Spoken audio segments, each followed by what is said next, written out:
Welcome, brother. Thank you and congratulations because it looks so beautiful in here. I wasn't even expecting it to be this nice. Oh, really? Well, But that's a then nice again, compliment. hey, all details. Eddie's all about the details. That's So a nice compliment. Thank you. Appreciate it. Yeah, I think most people when they come in there, they don't realize that it's how built out it is. yeah, And I've said it in a couple other shows that it wasn't the intention, but really proud of it. Yeah. And I'm proud of it mostly because it allows me to send a quick message, a quick DM to people that I care about, that I'm fond of, that I Nice. respect, and be like, hey, do you want to be part of this? And everyone said yes. I mean, there was a couple of people that I shared on my last podcast that are also real estate professionals, and they were kind of put off by it. I don't know if they thought it was like going to be like competition or something like that, but I don't know. They just didn't receive it well. But anyway, I'm glad you're here, and I've been really looking forward to this conversation because it really applies to my life, to everyone's life, and that is physical fitness and the importance of fitness. But ever since I started going to your facility and meeting with you, obviously someone my age has probably bounced around to a couple different places and seen a lot of different methodologies and different locations and different leadership, different styles. And just obviously it's a huge buffet of variety that's out there. And one of the things we'll touch on, because I'm really kind of interested in, because I know you spend a lot of time researching, being a student of your craft, which I always appreciate. I notice those things and I appreciate those things. Vic, what's your story, man? I mean, how did you get into this? Why are you in this field? Right. And why am I complimenting you? All right. So this was always a part of my life. It was always around my life. I just didn't know at the time that it would be a job. Initially, I wanted to either get into law enforcement or I wanted to get into something affiliated with space and weather and things like that. So that's where I was at. But once I was getting through high school, I was trying to figure out which route, because they're completely different aspects, law enforcement, meteorology. So what I ended up doing is I ended up signing for the Marine Corps at 17 years old. Did you think that was going to be a way to something? Yeah, to figure out what I wanted to do. I also liked the aspect of having school paid for. Also, too, mom and dad, military as well. And I just wanted to develop certain skills that I knew that I can get out of completing this type of training as a leader. And honestly, it was a commercial that really locked me in. There used to be this old Marine Corps commercial where they had this guy climbing this cliff. And then at the top, it was like all his struggles. He gets to the top, and he's like, you have to earn the title. And that really, struck with me. But initially, that's where I was at. I would run what's really interesting is that in my neighborhood, I would run like little fitness things. Again, it was more for fun. I just loved seeing people moving. But at the time, it wasn't in my head this is something I wanted to do because, 10, 15 years ago, sports medicine and exercise science wasn't really a profession, where you had a degree involved in certain schooling. I mean, it just wasn't massive. I never heard of it. So once, long story short, I get out of the Marine Corps, I come back home. I ended up having a friend that opened up a space. And at the time, I was doing these little buddy runs at the Civic Center here in Port St Lucie. Every Tuesday, we would do like little buddy runs. You would bring a friend, and I was just always good with people. Just super informal. Yeah, wasn't a business. Yeah, it wasn't a business. It was, hey, 7 p.m. We're gonna meet here. We're gonna, bring whoever you want. We're gonna do this at 7 and do a nice little run together. And then it just really inspired me. I was like working different jobs. I was working in mental health and things like that, and it started kind of really being in the back of my head a lot. This is the only thing that really truly made me happy, was first being around people, doing some kind of healthy activity with them. And ultimately, when you're around people that do healthy activity, I swear the energy is always good. Mm-hmm. If you ever look at anybody that seems excessively stressed out, they're always in a bad mood, they just never seem to be happy, they're probably some of your most inactive individuals that you'll ever meet. Prime example, I was just in Arizona, for some continuing education. I'm over here hiking, and this is like the first time in my life where I'm like walking up, this mountain, trailing up, and everybody's like, hey, what's going on? Hi. And I'm like, this is what I love. Yeah, like, the I energy level. love what activity does to people. It ultimately makes people nicer, makes people communicate, because you're all doing something together in a way. But to go on, so one of my buddies, I'm not going to say the name of his business. It didn't stay afloat too long, but he invited me over. So I started helping him with his facility. I noticed at the time that I did enjoy it, and I was really happy for the opportunity, but it wasn't the setting that I wanted to be in when it came to like this big box machine equipment. So I was still figuring out, still working another job. Then I had another friend invite me out. They were like, hey, I'm going to be opening up this space. I would really like for you to come over. At the time, I'm also managing a nutrition shop. Things are starting to get more into that realm. And then I'm also working other jobs, going to school, things like that. I start working with my buddy, and this is where I started having freedom to kind of be very creative in what I wanted to do and program and things like that. Now, I just came out of the Marine Corps, so initially the way that I was training, I look back at it today and I'm like, oh my God, I'm happy I don't do this anymore. I'm really grateful I don't do this anymore. It's part of the journey. Yeah, it is. Yeah. But sometimes I look back and I see these Facebook memories. I'm like, oh my God, delete, it's a little delete, cringy. delete. Oh, my super cringy. And you know, I used to be super insane. Like I used to, I'll wear like, back in the day, there was this thing like a training mask that everybody was freaking out about where, you know, we didn't have any science on it. Mostly it looked cool. It was this mask that were to simulate elevation training. What we know today that there's not a lot of science and research backed on it. But I used to wear this thing and I would run the beach and people would be like, yo, who's that psycho kid doing this? And it was good marketing for me. Sure. And then I would also these are just different marketing tactics when I started getting into it. I would do these flag runs. And this was definitely motivation from being in the service.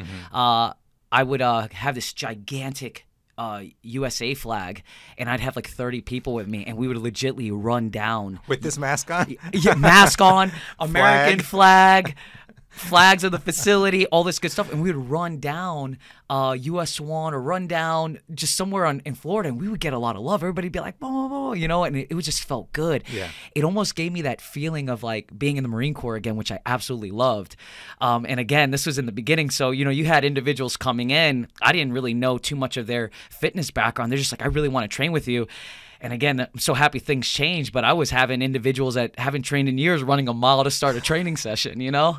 And but that's how everything kind of came together.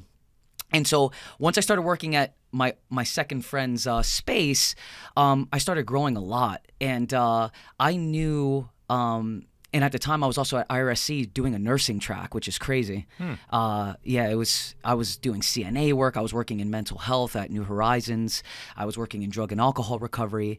But the one consistency... Are you doing that because you're interested in those things separately, or were you trying to, at an early stage, combine them some way? A little bit of both. At the time, I didn't think there was much of a future when it came to like fitness training. Like it wasn't one of those jobs that everybody, you know, it's like one of those like proud jobs. Like, man, anybody could be a trainer kind of thing. You know what I mean? All right. And this is just something that's taught into your head, which is absolutely not true, you know, when it comes to like having to have a degree and things like that. So I kind of started wanting to shift in the medical route to, you know, make my family proud, get a degree in it, things like that. So I was working all these jobs, and I had found interest in behavioral health. But these things did teach me a lot on what I do today. I mean, an insane amount. I started getting, you know, you start developing a lot of empathy and things like that, and communication skills. You're getting people at the lowest of the lows, Baker Acts. I mean, it was an intense job. But I noticed that the circle in that community is there's not a lot of ways out. So you get an individual, they get Baker Acted, there's probably some kind of drug and alcohol involved. Then it gets put back into a circle of a halfway house and meetings, and it's just, you don't really see a way out. And when I was at New Horizons, I used to incorporate training. I had asked the leadership there, hey, you know, can we get some fitness going on at least once a week? Let's just see what happens. Let's play some basketball, something. Well, we start doing that. You're noticing there's not as many fights in the week. You know, there's not as much cigarette smoking in the week. Everybody's in a better mood. And so these things just keep compounding onto me. Like, this is, I really love what our job gets to do for people. And they're more light bulb moments for you in terms of the right path for you and what you're combining. Exactly. So at this time, I'm working at a nutrition shop, managing the shop, learning supplements, doing this and that. And then I'm also working at my buddy's space. So I'm continuing to grow. And I thought the facility was amazing, but I still, and to this day, I don't think I would have opened up my own space because I wasn't looking to open up my own space, right? But I never felt, everywhere I was going, I just didn't feel what I was looking to feel in a workspace. it was always about numbers all the time. And again, you need to make money to survive and to help somebody else. It's still a you business. Need to be exactly. It is a business, bottom line, you know. And I'm very grateful to be able to make good money in what I do now, you know. But at the time, there was really no client support. It was all about, yo, let's get this person in and out. Let's do this. Let's hustle them that. Let's hustle them this. It was never about how is this individual feeling. Let's talk to this. Hey, how's their success going? It was never about that. And I wanted it to be more than that, you know. So in back of my head, I'm like, I have to figure out a way where I can at least be attached with leadership that cares about people that are coming in through the doors. Because ultimately, it's an investment. It's not a cheap investment, you know. And people they're investing their time and their money, like some of the most important things of people's lives, into you. Of course. And we see people for years. This is one of these very few jobs that it's not like, hey, I got a problem. Can you fix it in 30 minutes? And you're out. This is hey, I want to come in and I want to change my life, and whatever reason they're coming in, and I might see you for a whole decade. And that model that you're trying to create is very time consuming. Oh my God, because everyone is an individual. Yes. I mean, my needs are not the same needs of the person next to me or the woman next to me on the other side, or, you know, even just in age and in previous injuries. I mean, it's a huge pot of different circumstances that you have to, if you're going to, like you're saying, create a place where, you know, you're really serving the individual. You really have to understand so much about them in order to be optimal for them. Exactly. Right? Instead of let's call it a cookie cutter approach where everyone gets the same 3 exercises and there's no personal attention. Now there's a space for that, of course, for those people that have those certain goals. Exactly. But if you're trying to advance someone, as they honestly come to you like I did and said, hey, listen, I need to improve my health. I have these goals in mind. Can you get me there? That is a very customized approach. Yeah, and it's super true. And that's why I kind of shifted away with wanting to be a part of chains. And I think my initial job at a gym was at a chain, and that's one of the reasons why I kind of shifted more into the private sector. Yeah. Because I wanted to sit with an individual and figure out what made them tick and why they were here. And it's one of my favorite aspects of training is the assessment, is getting to sit down and know somebody. It's super interesting. Sure. Over the years, I've created this assessment. It's like 42 questions of just details about the individual, and it is super interesting. And it allows me to be very creative with my approach on how I'm going to coach a session and develop buy-in, which is huge. But to continue with like the whole training story, I ended up leaving the second private facility and then working at a third private facility. And that's where I probably experienced my most massive growth. This is where now I'm getting in a couple of years. I'm doing this consistently. I'm like really figuring out that this is what I absolutely love. And we're blowing up. So at the time I was an independent contractor. Pretty much what that means is that I come in, I pay a rent or a fee to the facility, and I'm pretty much renting the space. Okay. For your own client. For my own client. So we're growing and growing and growing and growing. And again, very grateful for all the spaces that I was at, you know. But I knew at that time when I was at this third location, I mean, we were packing this place out. It was insane. And people were driving out all over all these neighboring cities. I had created this thing also too called the National Month of Fitness, Health, and Sports, which I had to go in front of Martin County, St. Lucie counties, and I had to put this in front of a board, televised with their local TV. Yeah. Super nerve-wracking. To get it approved. To get it approved. And we got it solidified. And all these things were happening, and I was like, all right, it's time like to kind of try to shift and do my own thing. So once I get out of this third facility, I ended up meeting this another professional in jiu-jitsu space, Brazilian jiu-jitsu. And so we partnered up. We were like, hey, we were getting a lot of jiu-jitsu athletes. It was probably my first intro of training sports, was getting jiu-jitsu guys. And I really loved the aspect of like the fighter. And you can't hide behind a team behind a fighter. So training has to be a point. Nutrition has to be on top. You know, just everything has to be like locked in. And I really started finding interest in the fighter, and then also me doing jiu-jitsu and kickboxing, things like that. I had like a really good connection with these people. So we end up, you know, fourth location later, I partnered with the jiu-jitsu guy. We had a little 900, 1,000 square foot space, a lot of body weight stuff, just getting it in, you know. It was a really awesome partnership at the time. And a few years in, I was like, man, I really want to grow this space. Like, I know what it's capable of. Every place we were at, we were just blowing it up. and we had a lot of support. And I'm still working all these jobs. So what year is this approximately? Ooh, this had to be probably my 3rd year in. Okay. Not exactly like the year in general, but about 3 years in now. So this is how many years ago then would you say? You're looking at now, I've been doing this 12 years, so yeah. 3 year out of. Okay, so almost 10 years. Yeah, almost 10 years ago. Okay. So now I'm like, okay, it's time. We got to make this move. And I'm not gonna lie, I was praying. I'm like, I'm gonna quit my job to do this. I'm super nervous because I'm not hiding behind a chain either, and there's nothing wrong with chains. But when you go, hey, I'm gonna work for this big gigantic corporation, you get advertising, you get support. Everything's in place. Everything's in place. Yeah. You pay whatever franchising fee it is, and you go forward. Mm-hmm. When you're in an independent private sector, the only way you stay open is by providing results, providing culture, providing community. It's the only way to stay open. And you looking at also me being nervous, seeing almost every facility I started with closing down. Sure.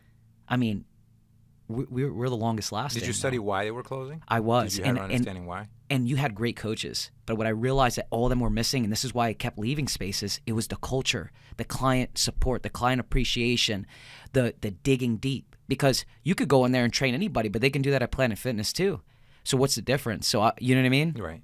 And then also what I noticed, that a lot of people, instead of fighting for quality, they were fighting for the cheapest rates. Which I was a part of that too. Yeah, competing. It was on learning. price. It was a learning experience. Happens in a lot of industries. Again, I look back at some of my Facebook posts of how I marketed. I was like, oh my goodness, delete. I'm telling you, my Facebook probably gets more deletes from past posts than anything else. But so people fight for pricing. So they go, hey, you know what? I'll do it for $10 a month or $5, and it just ends up being like you put yourself in this deep, dark hole that's just not good because you're doing a lot more work and you're getting. There's no income to it. Right. You can't stay open. And that's the one thing that I would wish to share with people, that you have to make income to help people. You know, that's huge. But ultimately, I think it should be client experience first. Let the income flow. It will come. Mm-hmm. When you do anything really good at a high level, you'll make money. Right. But it's when you go in first with the head of, I'm just in this for the cash flow, and then there's no client support and you get it twisted. And I think that's the problem with a lot of people. And that's when you can charge your price. Yeah. Your price. Exactly. And people will pay it. Yeah. You probably see it in your industry with like real estate 100%. and things like that, right? People jumped onto that wagon real quick, and then they see how things are shifting, and then, now it's not going to be 1 and 2 or 1 and 3 of real estate agents anymore. It's you know not. how it goes. But I mean, even over the years, I mean, to your point, even over the years, it's been always been a fight to the bottom because, and yes, in times when we have markets that are very favorable, where it's quote unquote easy to sell real estate, you don't differentiate yourself. So to your point about building that community, that quality, the people that want to be there with you, as opposed to looking at the $10 versus the $15, they're there because of you. Yeah. And so but when in real estate, when they make it over, well, Eddie, what are you going to charge me to list my house? Well, if you're already asking me that question, then that means you're treating me like a commodity. And a commodity is, I can get it here, I can get that burger here, I can get that burger there. It's just like, which is my cheapest burger, and I'm going to get to eat. Well, this isn't a burger. This is likely the greatest asset you're ever going to own as an individual, your home. And you only have one body. So from your perspective, why aren't you investing in the very best that you can in terms of mentorship, training, nutrition, supplements, all of that, to be the very best, because you only have one body and only have one life, which is one of the perspectives, and we'll touch on it later, but I'll let you finish your story as to why, kind of where we're here as well. Yeah. It's the investment in yourself. Exactly. And so, I make the shift, right? So I get over there, I'm still at this jiu-jitsu space, and I was like, you know what, let me get all my closest friends. It was crazy. It's insane, but I had like a little prayer circle. I'll never forget this day. I was like, yo, let's pray that I'm successful in doing this, because I'm legitimately going to drop everything to make this happen. And I'm going to shift my education from medical and go right into sports medicine and exercise science. And that's huge because, you're looking at, in the medical world, you're pretty much guaranteed a job no matter where you go. If you get a degree in nursing or some Especially sort here of in Florida. Here in Florida, you're good to go, So it was one of the most nerve-wracking aspects of my life, and I could never forget the feeling that I felt. And I was like, you know what, this is going to be the day. And I just put my foot down, and I was like, I'm going to lease out my own space. Super scary. So I go from the jiu-jitsu space 1,000 square feet, and I go instantly into a 3,000 square foot unit. And I was like, I'm going all in. Is that where we met? Yes. Okay. Yep. That's that spot. And then there you go, decade later at that spot. It's wild, right? So I go in there, and I had some, I had a lot of my really good clients that came out, helped me set it up, this and that. Everybody knew that it was going to be something big. Mm-hmm. And now we're here today, doing this so many years later, and I'm so happy I made the move and the shift. And again, what really pushed me to get into this, in the private sector at least, was the creativity. I like thinking about aspects and not having to just do something in one exact way. Mm-hmm. You come in, this is the problem with like a lot of chains. You come in and you say, hey, this is my problem. There's only one way to work that. And you see not a lot of success in that. But now with us being able to be creative minds, we could say, all right, this is a problem. And we have this way, this way, this way, this way on doing it. Which would you prefer? Mm-hmm. We put the power back in your hands versus forcing you into a situation, forcing you into just the way that we think. And that's what's nice. And this is why we assess individuals and we dig deep into the reasons of why they're training, which is massive. So I go and I do this spot. I meet one of my buddies now, which is also my partner, Mike, Cheeto, Cheeto. So Cheeto. I end up switching my degree to sports medicine, exercise science, with a focus on pre-med, just in case I wanted to get into physical therapy and things like that. So I took a lot of these heavy sciences that I needed. And what was crazy, these sciences were stressing me out. I had like little holes developing in my hair from like stress patches. Really? Oh yeah, I was taking, because what killed me was like physics, advanced physics, and these chemistries. I was taking them all around the same time, and I was just like, my goodness. And I'm to be honest, I'm not a fan of school. But I knew at the time that for me to elevate where I wanted to be and to also be more marketable, I needed to go to school and to be around circles that I wanted to engage with and things like that, and get certain certifications and all those aspects. And I thought it was just a level of respect to my clientele. There's a lot of individuals that end up going into owning training businesses and fitness businesses and things like that.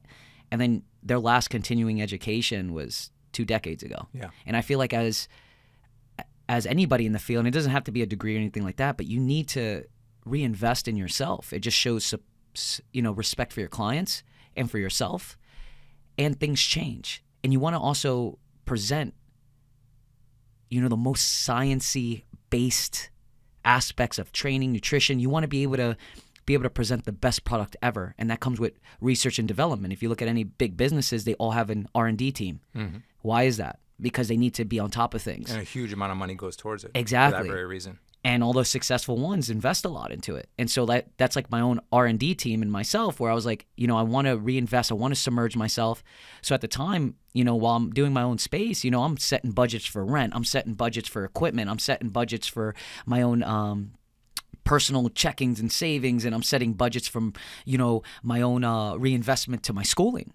And you're stretching these things out. It's very challenging in the beginning, especially when you've never had anybody in your family that's owned a business, or even graduated college. My parents were super hardworking, and one of all the reasons why I did complete school, it had to be my mom. My mom was like, gotta get a degree.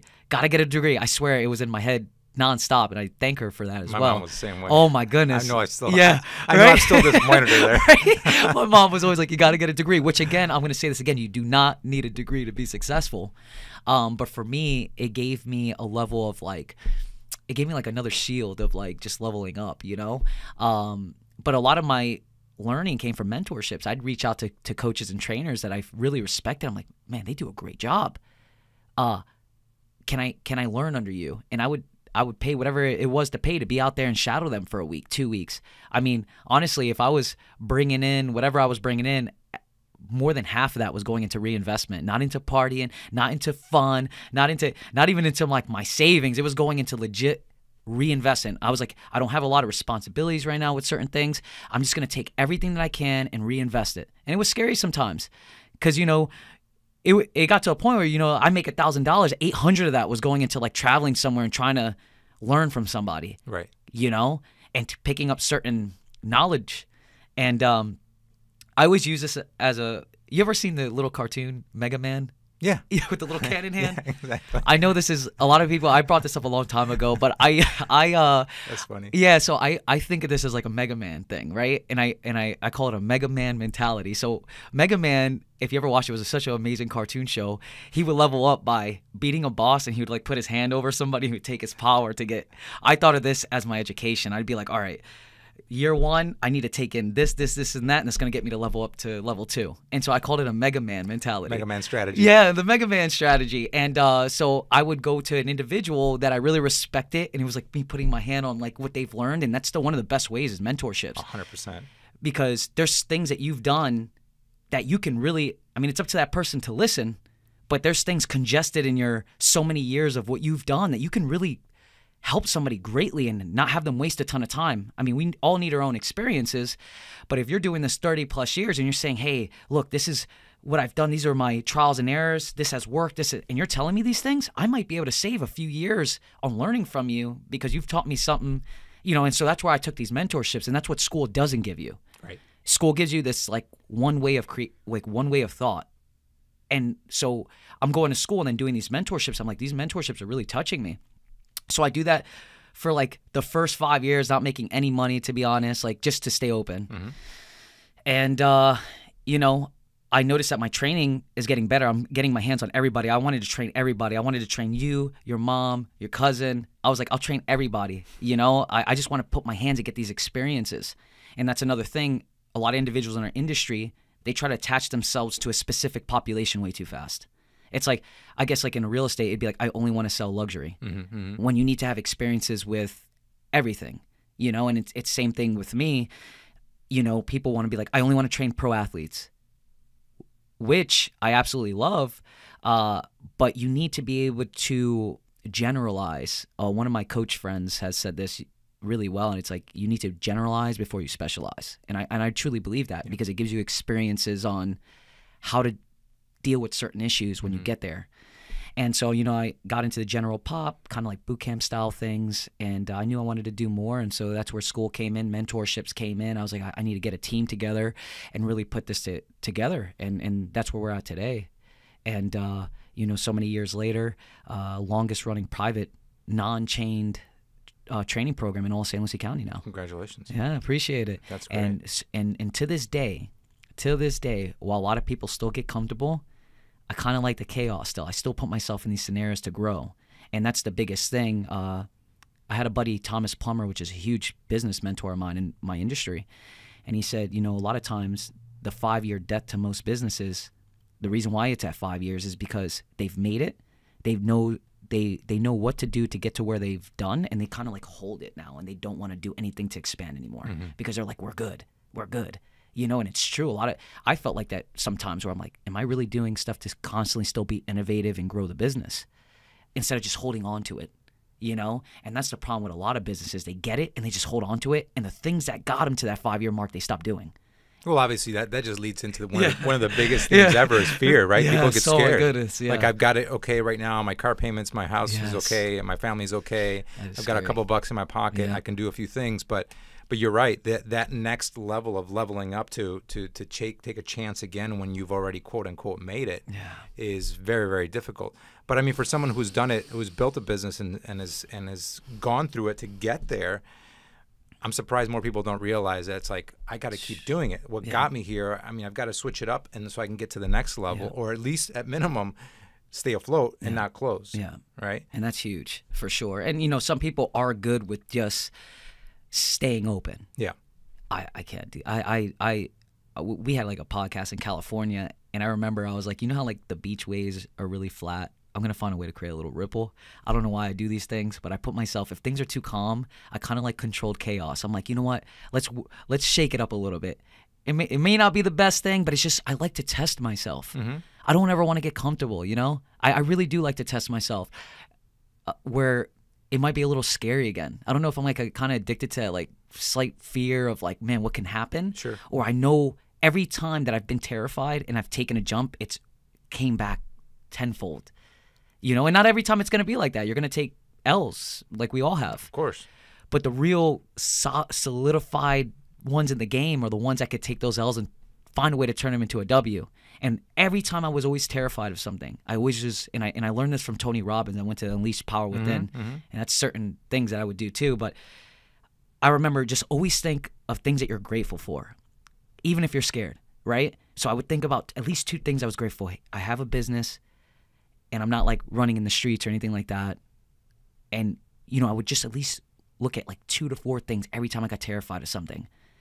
And somebody else is there, so that means they've taken the jump too at some point in time. It's not us doing this the first time. Right. But the ones that are at the top of the top have taken that jump. Over and it had to be again. scary. And some people have worse scenarios than you do.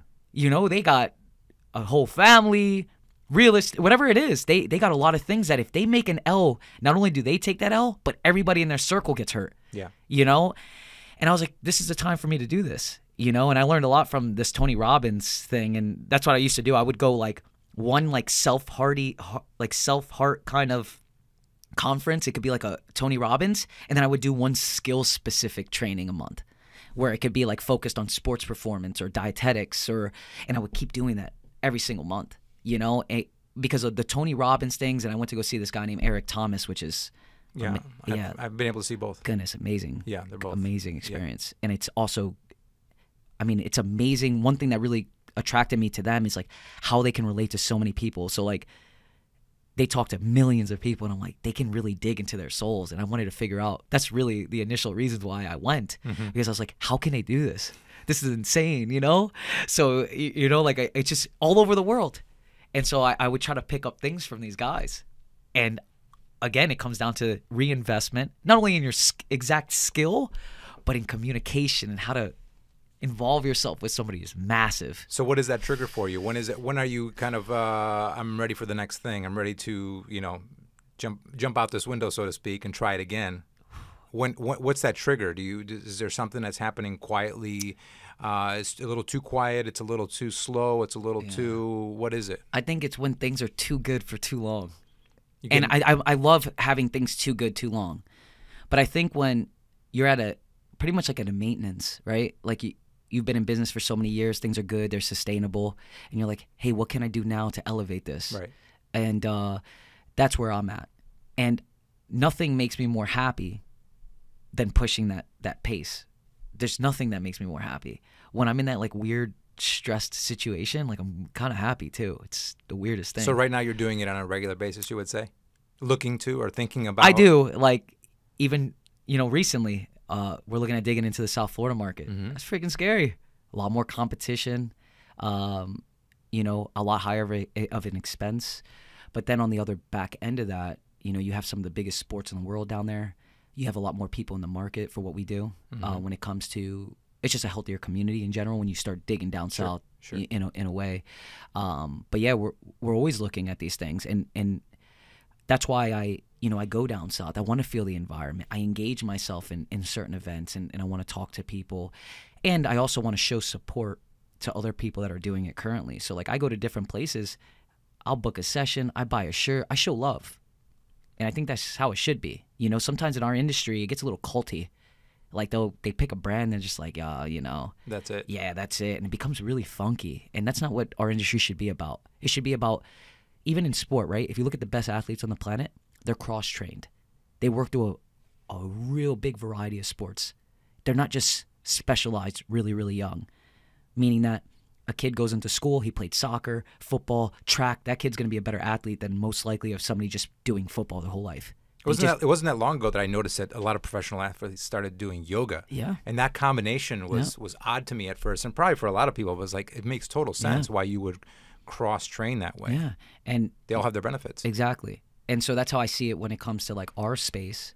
I do believe that people should do research on who they work with, especially if you're going to put your investment in it, because there's a lot of social media has like made things seem like how social media is, and I always tell people, don't look for the cheapest, especially when it comes to your body, but do research on whoever you're working with, and make sure they're going to provide you with the things that you're looking for.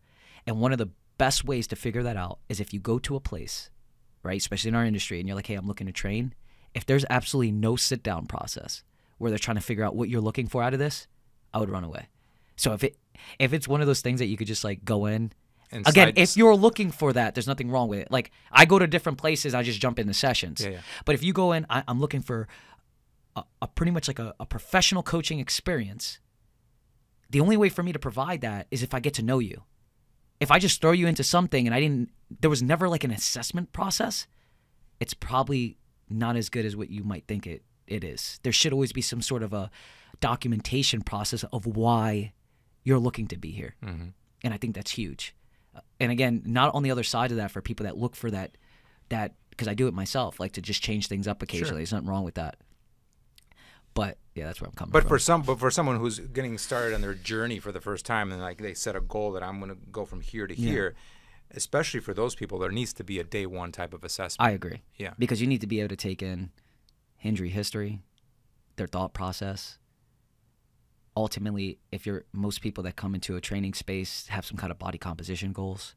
So it's setting game plans, it's teaching, because ultimately, even if the person isn't training with you or working with you anymore, you want to at least give them enough basic knowledge that they go back to what they know. And if they didn't learn anything from you the entire time they were working with you, they're just going to go back. And that's why you see a lot of rebounds.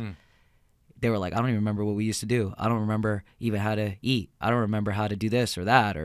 So we try to constantly coach it in a very simple and effective way. And that's another red alert, right? Just like you're a professional and I'm a professional, we can take information that seems very challenging and simplify it. There's a big market where people take very simple information, they try to make it aggressively difficult because there's a market to kind of confuse you, to make more money off of you. Make it seem fancy. Exactly. And as us being professionals, we should be able to take some of that data and simplify it to somebody very easily. And have it be effective for them. And be effective. Like we've talked about certain things real estate-wise, and you make things seem very simple from very maybe challenging information. Mm-hmm. And the same thing for us. Ultimately, you don't want to add more of a maze to an individual that's already busy, because we're getting a lot of working people that work a lot of jobs that are already stressed out. They don't want to think a lot. So ultimately, we want to coach simply. And also, too, we don't want to overcoach either and really create the creative freedom that individual may have, or the way that they move, or whatever the situation is. I think that coaching has to find this sweet space where you're not overdoing it either, because I've seen that as well. Somebody might be doing something really correct, and then that person starts really overcoaching them, and then you just made it horrible. You know, so you kind of let them go through the free flow of things and say, hey, this is what we can do to clean it up a little bit. We use the Oreo method. So Oreo method meaning that you say somebody's doing a movement, we go, hey, we need to clean this up, but this looks really well. We want to compliment what they're already doing well, and then we could finish with another aspect of, all right, hey, that looks really well, and then let's just finish with this. So we gave them 2 quick, effective coaching cues, but we also let them know. In the middle. Yeah. What's going on. And I might have done that the opposite way. It might be actually you want to start with good. That's what it is. Start with good, critique, end with good. So the Oreo method, the cream would be you actually fixing them. Got it. So I did that the opposite. So you always want to end with good and start with good. So to redo that, it'd be like, hey, that looks really good. And then the critique would be like, hey, let's fix this up, but continue what you're doing. Mm-hmm. Because ultimately people usually remember the beginning and the ends of their experiences. So I know that you have a lot of, obviously we talked about the fact that, you have to be specialized or really focus on what the person needs individually. But who are you coming across? Who is coming to you right now? What is have you seen a change in terms of the type of people that have come to you, their goals, their commitment to it? Because obviously for years and years and years and years and years and years and years, people start something and stop, and physical fitness is absolutely one of them, right? We're coming up on the holidays and people start making New Year's resolutions and they get started and they stop, right? Yeah. So everyone's reason is different, but who are you getting to come through the door, and what are their goals, and what are they able to accomplish? It's really a beautiful thing, and that's another reason why I like being in the private sector. We get a nice wide array of clients, from pro level, pro sports, all the way to an individual that might have not even ever done any kind of activity, and that's what makes the job, that makes the job challenging. And I love being challenged. But yes, when we started putting an emphasis into the detailed coaching, into the reinvestment in the education into our coaches, and making them the best of the best, that client changed. Our client definitely changed. So we're getting high-performing clients in business, high-performing clients in sports. So it was really interesting when we were very basic and generic, and we love training everybody, but there was definitely a big difference in the culture of what we were getting in. So when we were acting crazy, our clients were wild, you know? They were just like, I want to just go crazy. It was like a party. And I do love those things. You know, I love certain aspects to it. But then when we started... But that's who you were attracting them. Exactly. And that was who I think I was at the time as well, because I was like super young in this as well. Course. And now it's really interesting. We get some really cool, interesting individuals that walk through our doors. And it's everybody that has some kind of goal, not only with their fitness, but they're doing something. They're either doing some kind of... They're into healthy lifestyle. They're developing businesses. We're getting like a really cool, interesting, like edgy professional setting. And then, you know, we love our athletes too. We get, you know, our youth and our pros that come in, and they kind of just, they fit in with our culture. They're looking, like one of my athletes would say to me all the time in every session, they're trying to get the bag. And I used to love that. He would come in here and he'd be like, hey, bro, I just want to get the bag. And I'm like, we're going to get the bag then, bro. You know? So it's really interesting how the shift of what you bring to the table, and it's really interesting. If you look at any business, the clients resemble the ownership to a degree. So if you have an owner that comes in, and that's only if they're affiliated with the business, right? If they're there. If the owner comes in with a really crappy attitude all the time, the clients are legitly exactly the same way. It's insane. So if you go to a place that the owner comes in, they just hate life, you'll see a very big resemblance in the clientele. And then you've been in our space. You go to our space, the energy's on point. Like, we got people coming in, they break down. They come in through, they're dancing, they're having a good time, and it's just energy. It's like a really cool, I love this space where we're like in a cool, like edgy, educational, fun. It's just like everything that I've ever wanted. And I do believe that ownership to a business, to a degree, will resemble the clients coming in. And I've seen the shift. Well, the shift was in you as well, just the physical space. I mean, from when I started coming to you, it was a completely different space and feel, right? Yeah. And I get it. And it was cool, and it had its own vibe. Yeah. But I could see Vic, the owner, the leader, transforming his business from that, right, which was a lot more gritty, basement-like feel, right, to a very sterile in a positive way, like a sterile, cleaner, professional. This is what we do, and we do it at a very high level, look and feel. But you still brought on a lot of the clientele. A lot of people are still with you for many years. Yeah, they do, and that's right? That's a beautiful thing that we've had. Most people we work with, it's like anywhere from like 3, 5, 10 years. We have people that have been with us for a full decade. Yeah, and again, it goes back to like the chaoticness. We were doing really well at our last location. Yeah. There's not many people that will shift the entire setup. Like, I legitimately changed it like on its back. And that's what I'm talking about. That's the way I think sometimes, you know? That old space, if you looked at our new space and our old space and even the way that things are put together, it's like day and night. Oh, 100%. Yeah, and that's exactly what I was talking about, like on how my head goes on certain things. Yeah. And we wanted to, especially, you go post-COVID and things like that too, which was a huge thing for everybody. I wanted to resemble a space. Anytime you have a lot of space, open, white, mirrors where you can see around, it resembles clean. Mm-hmm. And that's what I wanted to resemble, a clean. Ultimately, I wanted to resemble, I know this sounds crazy, but I wanted to resemble, like, you ever been to Wynwood in Miami? Yeah. I love Wynwood. Wynwood actually had me inspired to build out my space that I used to have. Mm-hmm. But I wanted to have it as like if Wynwood and some kind of like a Harvard school had a baby. And then that would be the new space. That's how I want it to be. I always tell our team that, and they always, they laugh at me, but I'm like, I want it to be Wynwood and Harvard had a baby, where we could get the culture of Wynwood I love what art does for people. Oh, of course, yeah. It brings, like, even this room has like an artistic feel to it, and it gets you to want to talk, and I love what art does. I know you were talking about my coats. I love it. It looks not in the shot, which is fine. It looks so good. But they were for you. Exactly. They're for you. Oh, yeah. And they just look so good. But I love what art does. And then the aspect of education, but freedom in education. Yeah. Because certain educations, too, can lock you into one single way of thinking. Sure. And so that's where I ultimately want to put things together. And I feel like it's not there yet, but it will be there. And that's what I'm working for. And I think even when we get to exactly where I want to be, I'm going to find something else.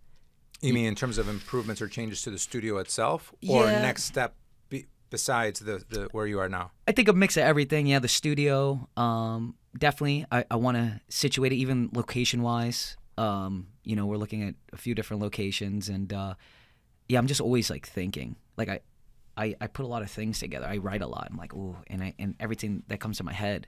And you know what I still use sometimes that was really effective for me? Remember the web? You'd put like something in the middle and you would draw it out. Yes. Yeah, I still use those. Do you really? Yeah, I like that. That's because great. it cleans up a lot of thoughts for me. And I could kind of combine certain things. So I'll be like, all right, this is what we got. And I would use that web. I used to use that web a lot. And I just put ideas that are all affiliated with the thinking process. Right. And then I'm like, ooh, I like this idea. I like this idea. But I just love it. And it helps you work through. Oh, my God. Yeah. Yeah. Obviously, that's a very visual way of doing it, Yes. but it works for you and it keys in with who you are. Exactly. And that's great. So, but yeah, so that's where, you know, we're looking to be. And so for the people that are watching and listening right now Yeah. and that are not part of your facility, they don't, you know, necessarily maybe even work out a lot. Yeah. Talk to us a little bit about, you know, what are the challenges right now that you see with an inactive, active lifestyle in our society now, and are there things that people can do quietly in their home to get started? Yeah. Because I do believe what you said earlier in the fact that the energy level really changes in the room, and I say we use the word room, but in the environment, once people start moving, and it doesn't require a lot of movement. You don't have to be pushing 300 pounds of weight to get results, right?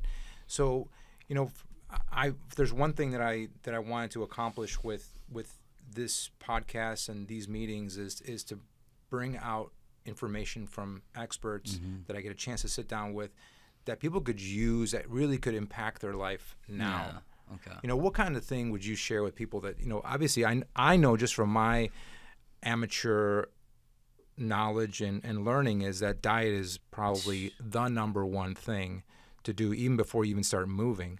But what would you share in terms of a few things that people could do?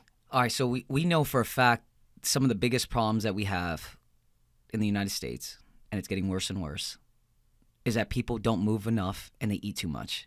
That's the bottom line. And you get the other end of that. You get people that don't move too much and just don't eat at all. And there's a growing clientele, which a lot of people don't talk about, that are weight gain clients or muscle gain clients and things like that. But the biggest thing that we see, and I think a lot has to come down to the way they were brought up or even the communities they live in, your environment. And this is what's killing everybody. People don't move, there's this thing called your NEAT, non-exercise activity thermogenesis. So your NEAT would be like, let's just say that I worked in a cubicle in a call center and you worked as a roofer. Your NEAT, your overall non-exercise activity is higher than mine. Mm-hmm. Or you parking further, or just doing little things that are not considered structured exercise. Those things are the biggest factor to some of your biggest body changes, is how much activity you're expending in the day. That's not exercise. Because exercise, yes, it's important, it's huge, it's massive, but it's only 1 hour for most people of their day. Your NEAT is all day long, right? And another thing is that most individuals just overeat, and there's nothing wrong with overeating occasionally. It's part of a healthy lifestyle, having fun, hanging out. It's a culture thing. We don't eat to really, truly just survive anymore. It's, hey, you're bored, let's go out to eat. Right. But what the problem is that people, it becomes a daily thing for them. They go out to eat, and then that trickles into eating heavily right after that meal, and then going into the next day, and then going into the next day, and they develop these habits because nobody's getting fat or very thin and non-muscular in a day. This takes years and time. But then when you really realize it, you're like, oh my God, I'm like 2 years in. I'm like, Jesus, it's getting bad, you know? But ultimately, if we can find ways to increase NEAT, so non-exercise activity thermogenesis, by parking a little further, going for light walks, moving a little bit more throughout the day, and getting people, all you have to do is document what you do in a day. Documentation a lot of the times will change the way that somebody thinks about what they're putting into their body. And it's huge. And you're absolutely right.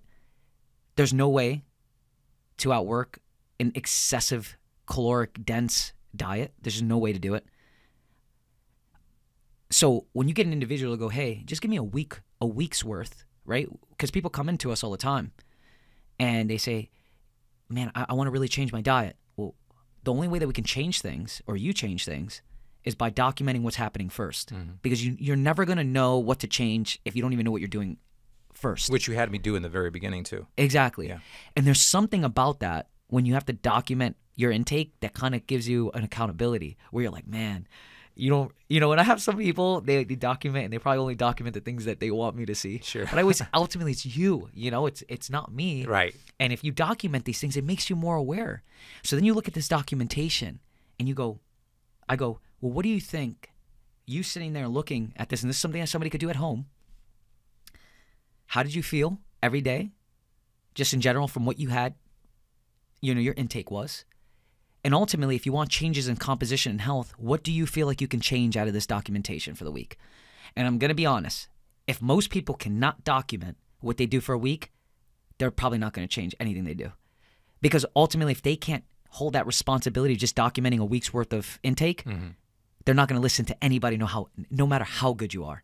There's certain aspects. And how much they understand and believe what you're saying. Exactly. They agree with what you're saying. Exactly. They're just not able to do it. Exactly. So if we could be in a perfect world, I would say, let's increase NEAT.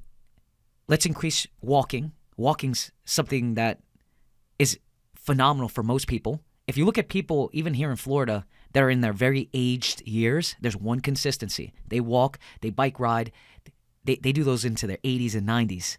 It's really interesting. And if we can get most people to strength train twice a week for lean muscle mass preservation or growth and healthy body composition, we can make some of the biggest changes in the world. But the biggest problem with most people, it's all or nothing mentality. It's either I don't do anything or I have to go balls to the wall and hurt myself. We don't want that. Now, ultimately, yes, for us to get stronger, there needs to be some kind of progressive overload over time.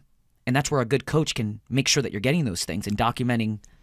And that's where I am in terms of preservation and growth. Yeah. So a guy who's, you're staring at someone who's almost 50 now, and Looking it's good, brother. Thanks to you. That the preservation is one battle, right? So again, 50-year-old man, testosterone levels are changing, things like that. That you need to then just notch it up even more so in terms of diet and exercise to combat what's already naturally happening to you, right? The decline as a man who's trying to hold on to some muscle mass, look good in the mirror. What kind of things do you share with people like that? Should we start to? I'm having these thoughts about giving way to some of the muscle training to have the size that I was thinking that I may want, but. Going into a more flexible, strong, well-balanced body that can cruise me into 85, 90 years old with zero issue. Yeah. Just I'm there and I'm picking up my great grandbabies with no effort whatsoever. Yeah. So if I can make this as simple as possible, and what's interesting is if you ask most people, you say, how many of you guys are doing this? 99% of the population isn't doing this. Strength train 2 to 3 times a week.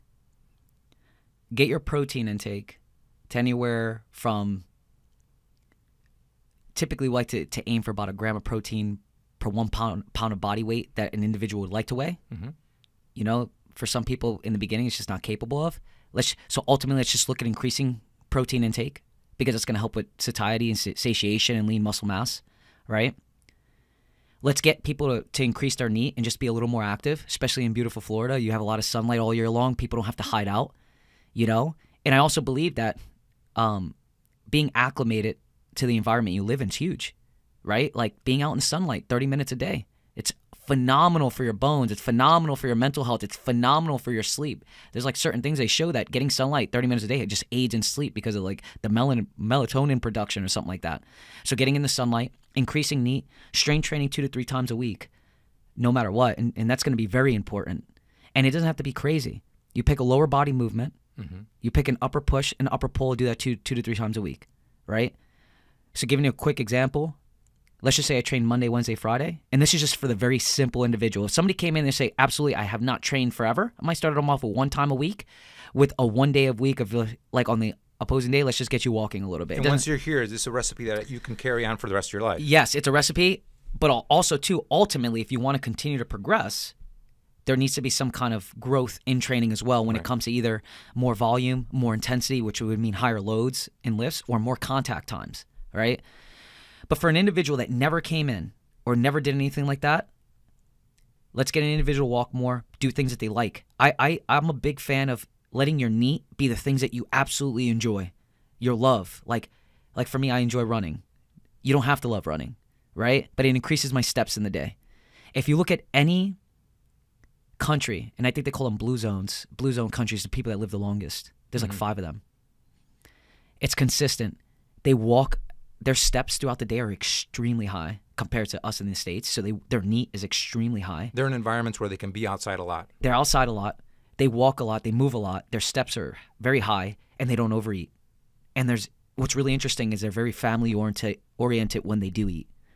So I think what that does, it cuts back from overeating, because if I have to sit with my family to eat, and that's our designated area to eat, I'm not eating excessively throughout the day. There's a lot of people have stirred away from just eating meals, and then they just go into like snacking all day long. And a lot of it, I'm never going to be satiated off just snacking all day long, you know? And I think too, a lot of individuals, they get too focused on they make things too challenging.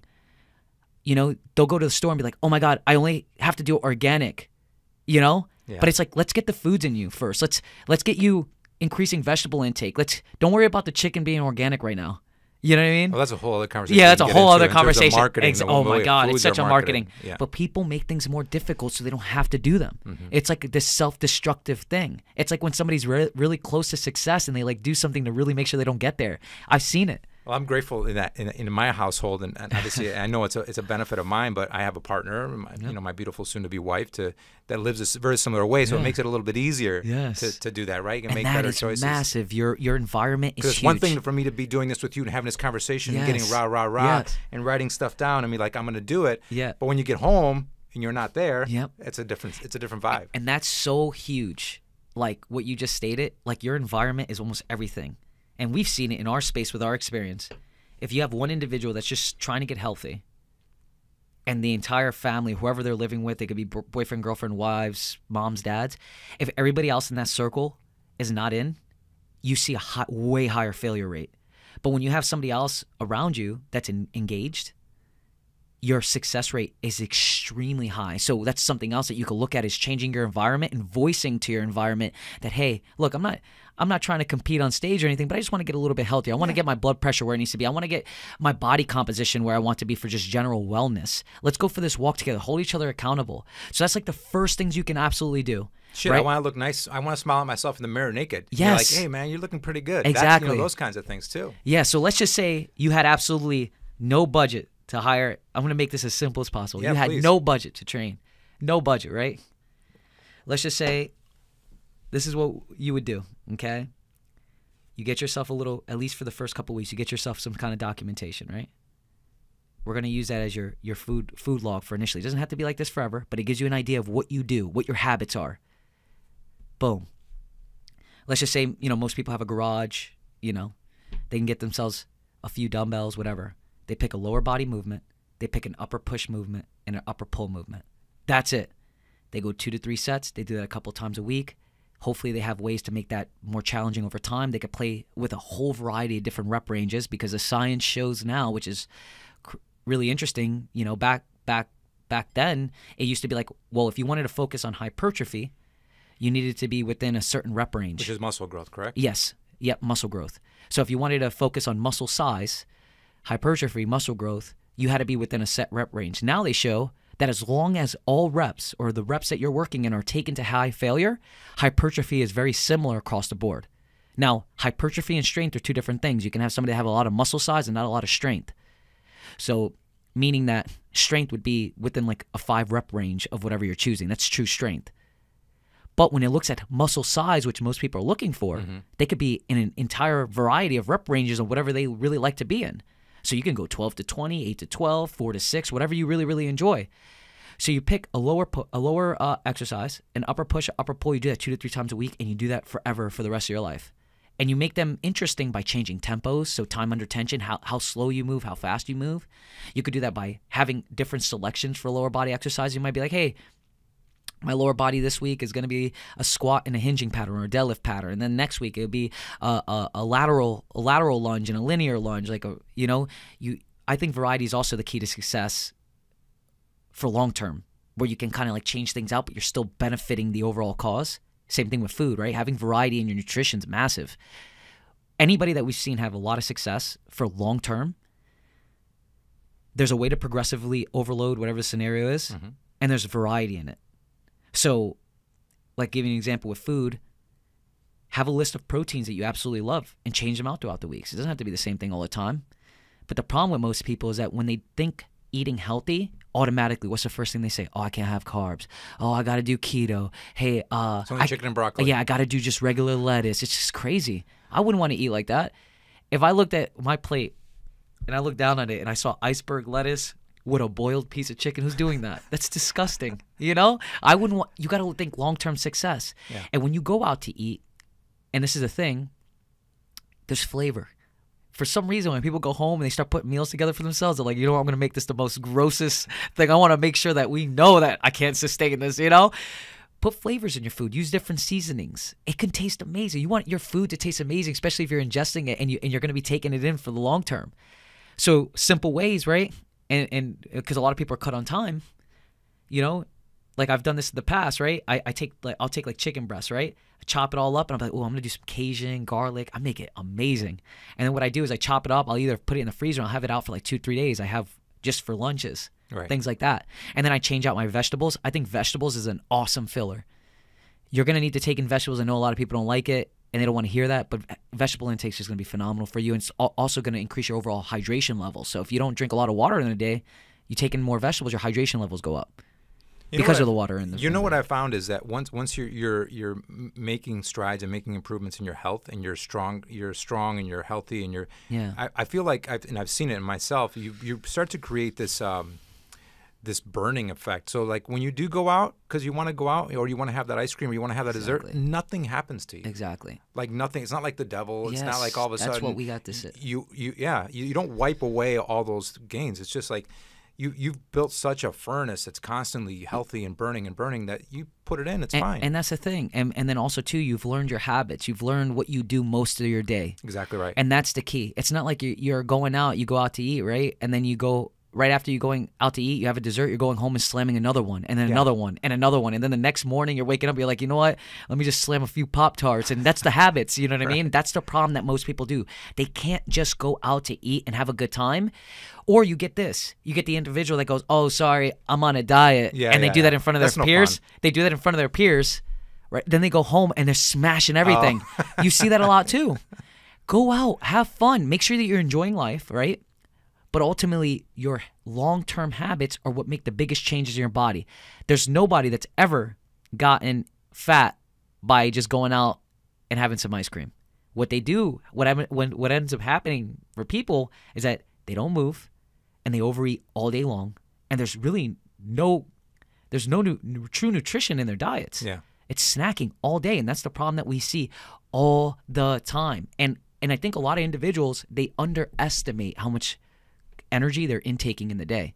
So for fat mass to happen, which is really important for people to know, because a lot of people seem to be confused, because a lot of individuals will demonize one specific food group, like they'll demonize carbohydrates or whatever they're taking in.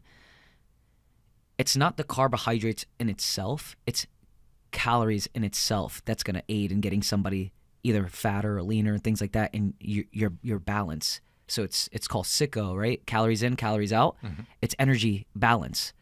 So what ends up happening, and especially with people that are aging, right? A lot of individuals say, well, my metabolism's slowing down, right? And they are showing research on this, like your metabolism truly doesn't slow down like it was either in your 50s or 60s. It might even be to your 60s. But what ends up happening with aging populations, we move less and we eat more. We just constantly increase the volume of us eating and we're not moving.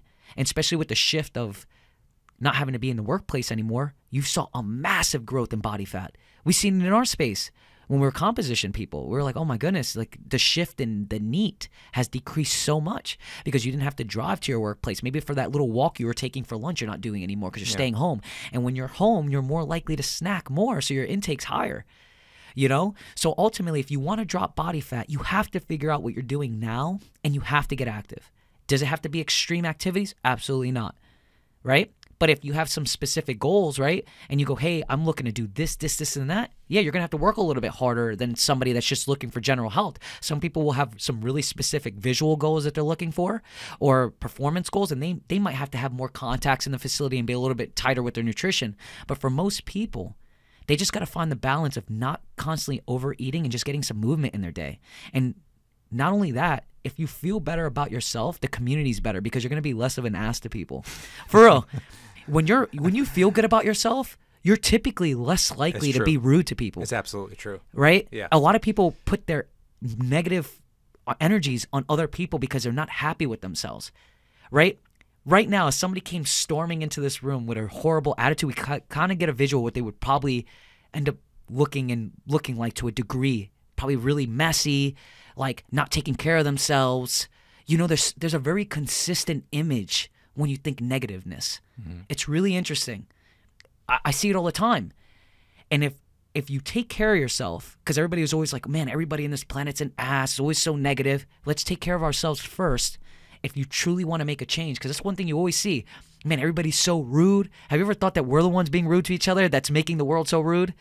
The best way for us to stop being rude is for us to start caring about ourselves. With your overly processed diet. Yes, for real. It's huge. And they show it just on a cognitive level for your brain health, your lean muscle mass. I find all that stuff really interesting to study it. And when you put something together that you've created and you take it in and you feel good about it, that trickles down to a bunch of other very positive aspects to the day.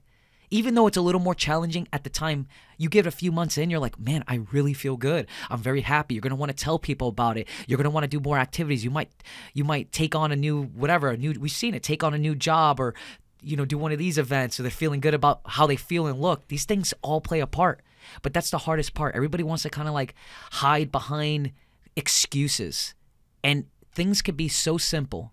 They don't have to be challenging. Start with documentation so you know what that you want to change. Mm-hmm. Not what anybody else is going to change you. Be ready for that, right?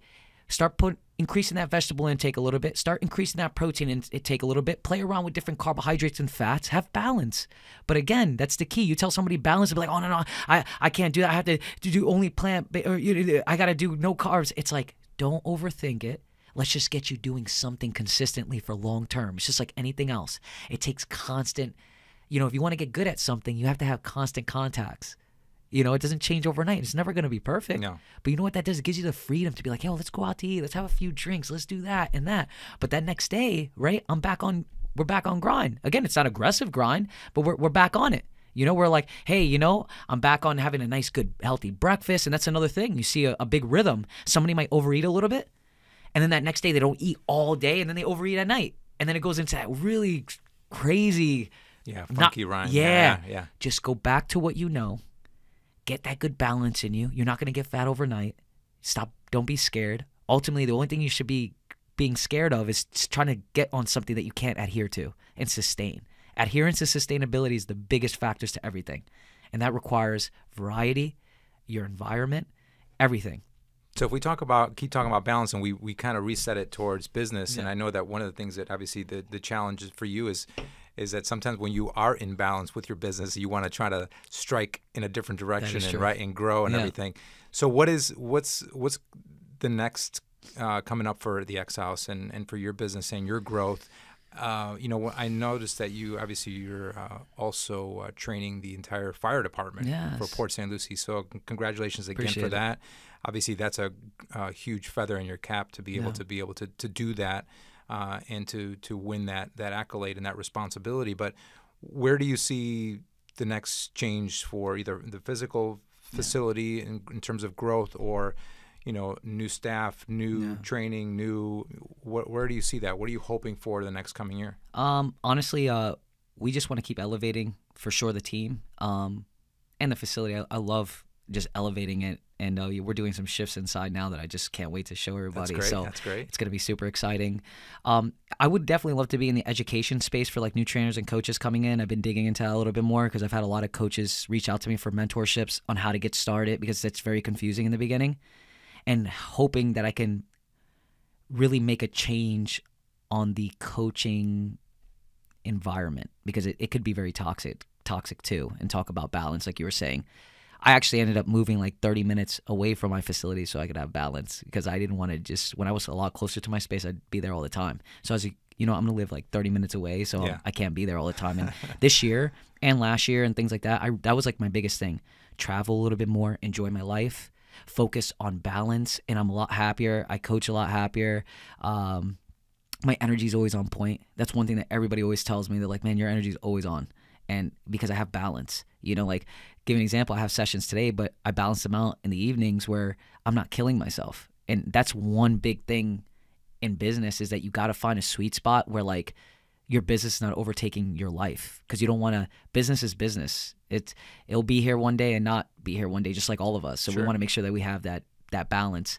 But yeah, balance is huge in business. And but ultimately what I'm looking to do is just grow it, to just constantly growing it, get into the education space, make it the most prime location that I can possibly get it to be, and just be around my team. Like, I really love the people that we have there. You guys are great. Yeah, I'm very happy. You work really well. Yeah, you can see it. Yeah, I'm very happy, and I love that we can have fun and be in the space. And one of the best things that I always tell people that is one of the best feelings on the planet for me is if I go somewhere, let's just say, like, because I just came back from Arizona or wherever I go, and say even if it's a vacation, I'm getting on that plane being like, oh, I can't wait to get back to work on Monday. That's legitimately an undefeated feeling that most people probably have never touched. To be like, I'm excited to get back to work. That is huge. And because most people be like, God, like you hear people like, oh, here we go, got to get back to the work week. I love it, I enjoy it. And so like I come back and I'm ready. And that to me is one of the most addictive feelings, to be like, I'm really excited to get back to the workspace, because that allows me to get really deep into my work. But yeah, I would say, if anything, being in the educational space is probably the next move. I really want to get involved with teaching some newer trainers coming up and collaborating with other coaches and trainers and facilities. So I would say collaboration and education is probably going to be the next biggest thing, because you could always have the nicest equipment, but these type of things that we do when we speak to each other and teach each other, I think they make me extremely happy. Well, I was joking with you when you first walked in. I said, what did I tell you? I said, if I could put a shower in that bathroom, I'd be I'd be in here all the time, right? Because I love doing what I do. I love coming in here. And one of the questions when I took this space was, do I have 24-hour access? She's like, yeah, you can come anytime. That's perfect, because that's the way I like to roll. I mean, when I'm in it, I'm in it, and when I'm here to give value, like you and I are in a similar place in that you're ready to share and give value as to what that is going to serve other people. And that's the spirit of this podcast, and I want to thank you for coming in today, man. Appreciate I'm a big fan of you. I see the energy that you put forth into what you're doing, and again, that was one of the main reasons why I wanted you to have here. So I only wish you the very best. I love your mom too, by the way. She's awesome. She's super sweet. That's like my energy soul right there. Yeah, you see? I love giving every time. You see where it comes from. Yeah. So I love giving her a hug when I see her. I appreciate you, Eddie. Keep up doing this great work, man. Everything about you, it's always been about details, and I love it, and the energy is great, and it's just, man, I appreciate it. Thanks for trusting in us, brother. Cheers, brother. Cheers.